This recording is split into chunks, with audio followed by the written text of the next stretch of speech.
unha pomba branca que se chamaba Pétala. A Pétala gustáballe bañarse no estanque e petiscar coas súas amigas, xogarse agachadas entre as árbores.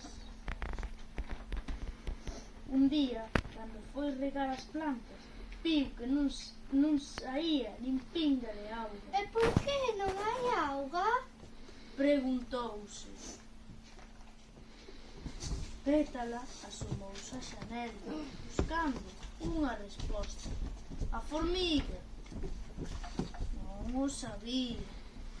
A árbore non o sabía. O sol non o sabía.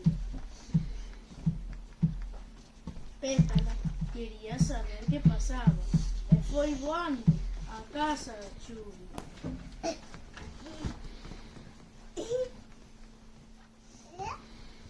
Ao chegarse, un dragón enorme saíu a recibila. E el dragón aproveitárase da casa da chuvia. Pétala asustouse moito, pero como era rápida, conseguiu escapar.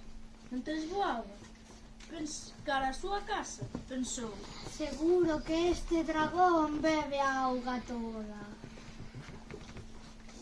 Pétala contoulles as amigas que a casa da chuvia estaba en poder dun dragón terrible que botaba lume pola boca.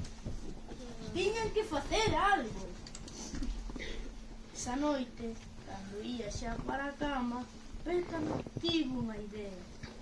Contoullo a formiga e pareceulle ben. Contoullo a árbore e pareceulle ben. E como o sol estaba dormindo, contoullo a lúa. Pétala colleu o seu espello e foi voando á casa da chuvia. Estaba lonxe, pero gustáballe moito voar. Sen facer ruído, púxose diante do dragón e agardou a que chegase o día. Cos primeiros raios do sol, o dragón abriu os ollos e viu un bicho enorme feo que o miraba furioso. O dragón, asustado, fuxiu a toda velocidade. Ao momento, empezou a chover. O sol, que xa sabía o que pasara, sorriu e, coa chuvia e o sorriso do sol, apareceu o arco da vella.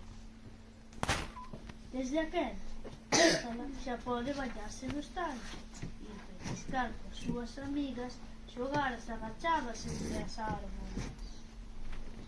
E unhas tardes, as pombas reúnense no bosque para que Pétala lles conte a aventura do dragón na casa da chuvia. E colorín colorado, este conto está rematado. Que corto?